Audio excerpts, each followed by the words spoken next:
또 한 주가 시작이 됩니다. 일상의 평범한 삶 속에서 하나님의 놀라운 축복과 은혜를 발견하는 저와 여러분 되시기를 바랍니다.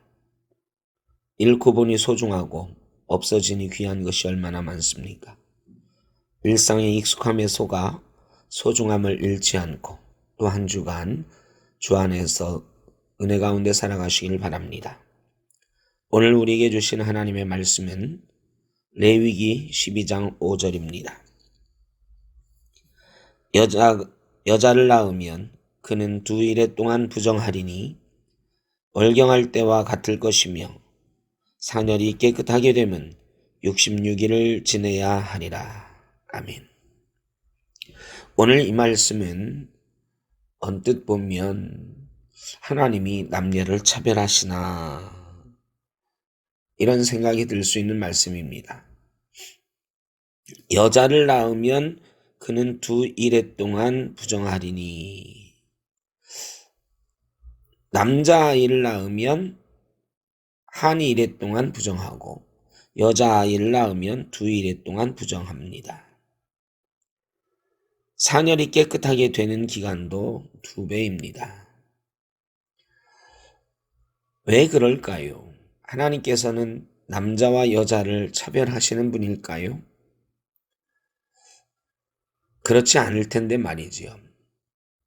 예전에 조선시대에 여자아이를 낳은 어머니는 죄인이 되었습니다. 남자아이를 낳으면 세상 모든 것을 얻은 것 같은 여인이 되었습니다.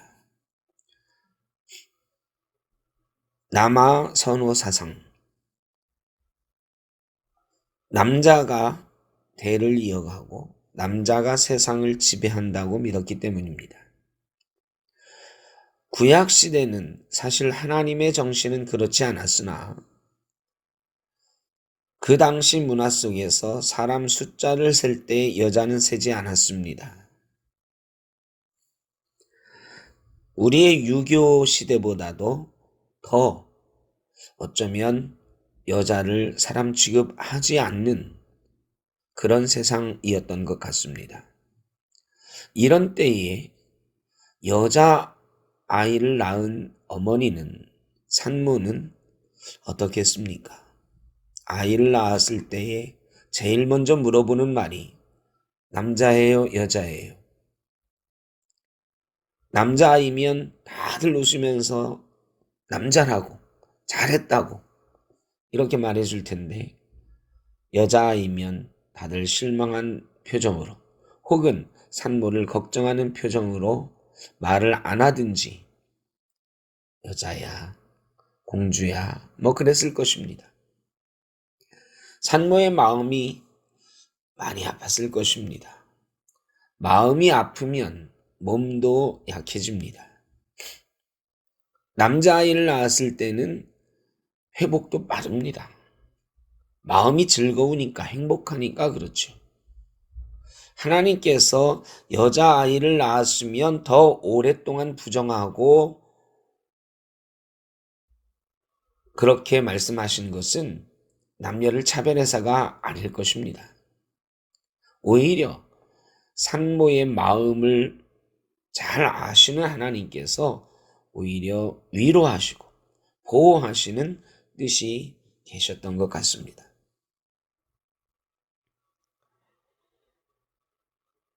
사랑하는 성도 여러분, 지금은 물론 남자와 여자의 차별이 많지 않은 세상이 되었습니다.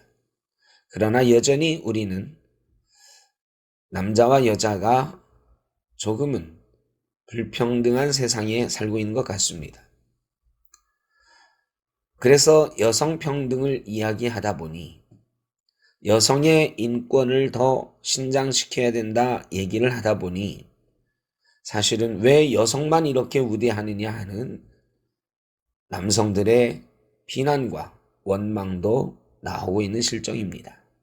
요즘 이대남들이 여성에 대해서 보호하자고 여성을 좀 우대하자고 이런 얘기하면 아주 싫어한다지 않습니까? 그래서 이번 대통령 선거에서도 2대 남을 잡아라. 그러면서 여가부도 폐지하겠다 하고 뭐 이런 공약들이 나오는 것이죠. 젠더 갈등이 심각합니다. 그러나 여러분, 하나님께서는 남자든 여자든 어머니, 산모의 마음을 위로하고 보호하시는데 그 목적이 있었습니다. 누구나 그 마음이 다치지 않고 생명이 태어났는데 보호받고 축복받는 그런 것을 원하신 것입니다.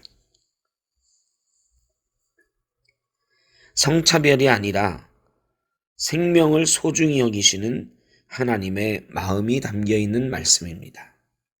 저와 여러분도 어떤 생명이든지 소중하게 여기고 그 어떤 것 가지고도 차별함이 없이 서로 사랑하며 서로 위로하며 격려하며 살아야 되겠습니다. 하나님의 자상함이 오늘 말씀에 나와 있습니다. 우리를 향한 사랑입니다. 기도하겠습니다. 사랑의 아버지 하나님, 남성이나 여성인 것으로 인해 차별받지 않게 하여 주옵소서. 하나님의 형상을 닮은 동일한 존재로서 대우받게 하여 주옵소서. 물질이 많고 적음으로도 차별받지 않게 하여 주옵소서. 우리가 모두 하나님의 아들임을, 하나님의 딸임을 인정하며 서로서로 격려하며 사랑하는 귀한 하나님의 백성 되게 하여 주옵소서. 예수님의 이름으로 기도하옵나이다. 아멘.